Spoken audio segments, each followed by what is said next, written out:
Picture yourself walking alone through the narrow streets of a Japanese city at twilight. The air is cool, the streetlights flicker on one by one. You're nearly home when you notice her. A woman stands at the corner, partially hidden in shadow. She wears a long coat despite the mild weather, and a surgical mask covers the lower half of her face. Nothing unusual. In Japan, such masks are common, a courtesy during cold season. But then she moves toward you. Her steps are deliberate, purposeful. She stops directly in your path, and in a voice that sounds almost practiced, she asks a question that will determine your fate. Watashi kairi, am I beautiful? How you answer this question could mean the difference between walking away unharmed or never walking away at all. Welcome to Folklore After Dark. Tonight, we explore the legend of the Kuchisake-onna, the Slit-Mouthed Woman, one of Japan's most enduring and terrifying modern legends. This is a tale of beauty, vanity, disfigurement, and revenge that has haunted Japanese streets for decades. The Kuchisake-onna, or Slit-Mouthed Woman, is described as appearing initially normal, even beautiful. She wears a surgical mask, a long coat, and often carries scissors or a blade concealed in her clothing. Her long, black hair falls past her shoulders. At first glance, she seems like any other person you might pass on the street. But there's something off, something in the way she moves, the way she positions herself to block your path. And then comes the question, am I beautiful? If you answer no, her reaction is swift and violent. She will attack immediately, using the scissors or blade she carries to ensure you never speak such words again. But answering yes doesn't save you. It only delays the inevitable. When you say yes, she smiles beneath her mask, then slowly, deliberately, she removes it. Beneath the mask, her mouth is grotesquely disfigured. A wide slit extends from ear to ear, creating an impossibly wide smile that reveals her teeth and gums in a horrifying grin. The scar tissue is jagged, uneven, a permanent reminder of whatever violence created this wound. How about now, she asks, her voice distorted by her disfigurement. Am I beautiful now? If you answer no this time, she cuts you down where you stand. If you answer yes, she follows you home and murders you at your doorstep. Some versions say she'll disfigure you to match her own appearance, creating another slit-mouthed victim. There are supposedly ways to escape her. Some say answering average or so-so will confuse her long enough for you to run. Others claim throwing candy or fruit at her will distract her, as she'll stop to pick it up. The word pomade, repeated 3 times, is said to confuse her, referencing the hair product that may have played a role in her disfigurement. But the safest answer, there isn't one. The Kuchisake-onna is relentless, and once she's chosen you, escape is nearly impossible. She can run impossibly fast. Some say she can appear and disappear at will. Others claim she can be in multiple places at once. To understand the Kuchisake-onna, we must first understand post-war Japan. The legend, in its modern form, emerged in the late 1940s and 1950s, though it truly exploded in the 1970s. Japan, rebuilding after World War II, was a society in transition. Traditional values collided with Western influence. Women's roles were shifting, beauty standards were changing, and beneath the surface of rapid modernization, anxieties festered. The origin story of the Kuchisake-onna varies, but most versions share common elements. In one telling, she was the wife or concubine of a samurai during the Heian period centuries ago. She was renowned for her beauty, but also for her vanity. When her husband discovered she was having an affair, he took his sword and slit her mouth from ear to ear, asking cruelly, "Who will think you're beautiful now?" She died from her injuries or, in some versions, from shame and despair. Her spirit became an onryo, a vengeful ghost, doomed to wander eternally, seeking validation for the beauty that was stolen from her. Another version places her origins in more recent history. A woman, obsessed with her appearance, visited a doctor or dentist for a procedure. Something went wrong, whether through medical malpractice, an accident with anesthesia, or a botched cosmetic surgery. Her mouth was horribly disfigured. The trauma broke her mind. She became violent, was institutionalized, and eventually escaped. Now she roams the streets, her sanity shattered, seeking reassurance that she's still beautiful despite her scars. Yet another theory suggests the legend was born from a real incident. In 1979, there were reports of a woman in Gifu Prefecture who had been attacked and disfigured.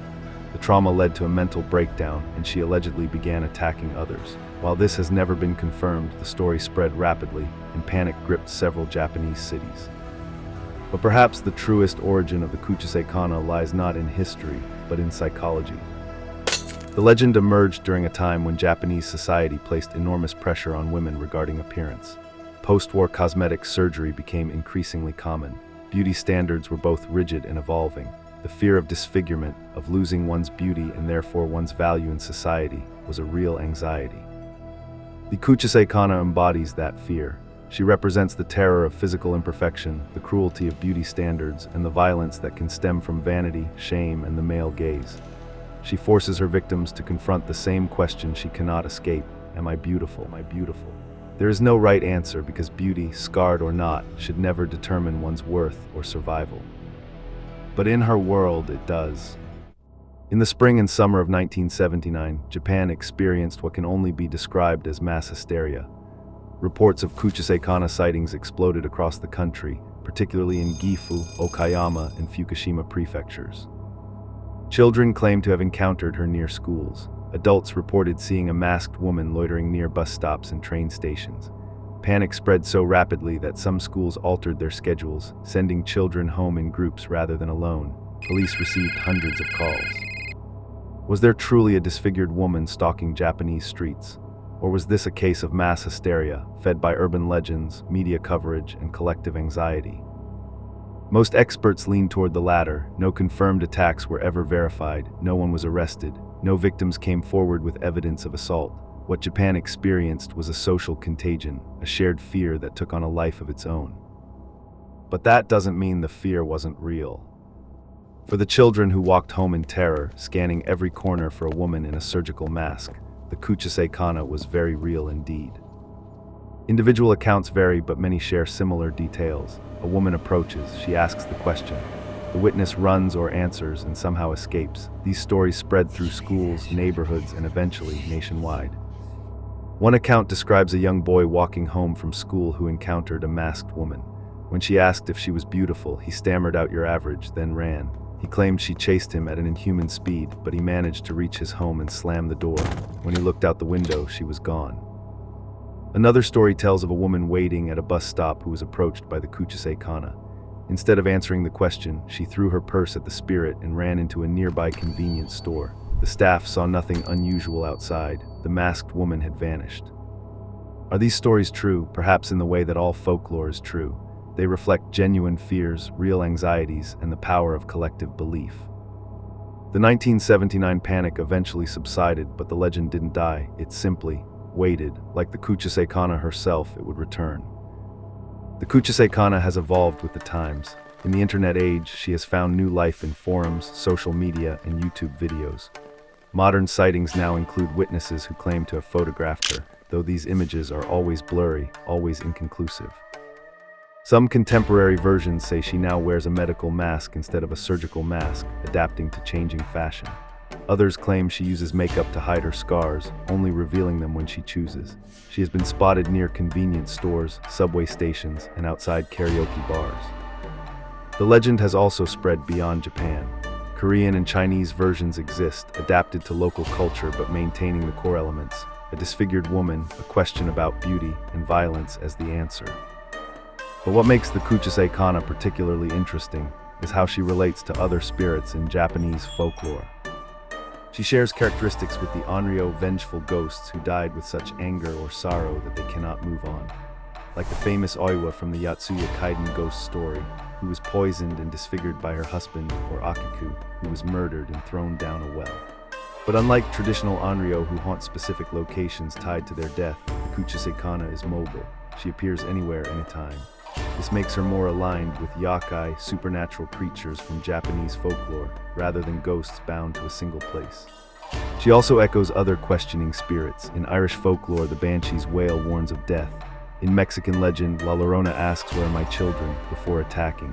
The Kuchisake-onna's question, "Am I beautiful?" fits this pattern of spirits who force an interaction, whose very words trap their victims. There are also parallels to contemporary fears.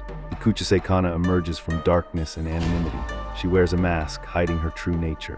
In our modern world of online personas and hidden identities, perhaps she resonates because she represents the fear of what lies beneath the surface, the horror of revealed truth.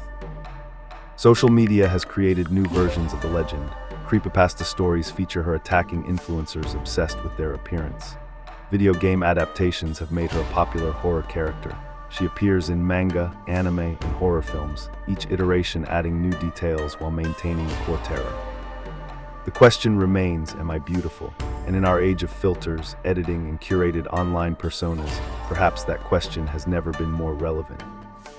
The legend of the Kuchisake-onna endures because it speaks to something universal and timeless. Our anxiety about appearance, our fear of disfigurement, and the cruelty of beauty standards that judge worth by looks alone.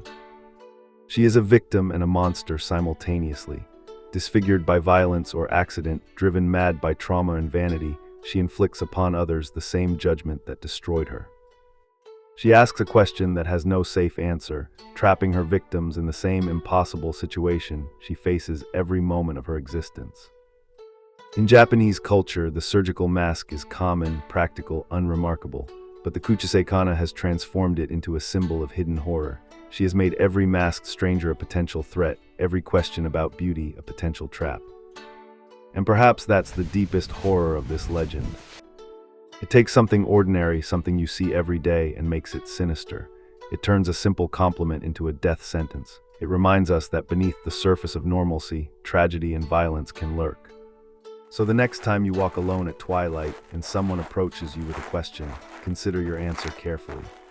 Because in the world of folklore, words have power, questions have weight, and beauty, as the Kuchisake-onna knows all too well, can be the most dangerous thing of all. Thank you for joining me in the shadows where ancient stories dwell. If you enjoyed this exploration of the Kuchisake-onna, please like this video and subscribe to Folklore After Dark for more tales from the darker corners of world mythology. Leave a comment below, what folklore creature or legend should we explore next? And remember, in the realm of folklore, the most terrifying monsters are often the most human. Until next time, stay curious, stay respectful, and stay safe in the dark.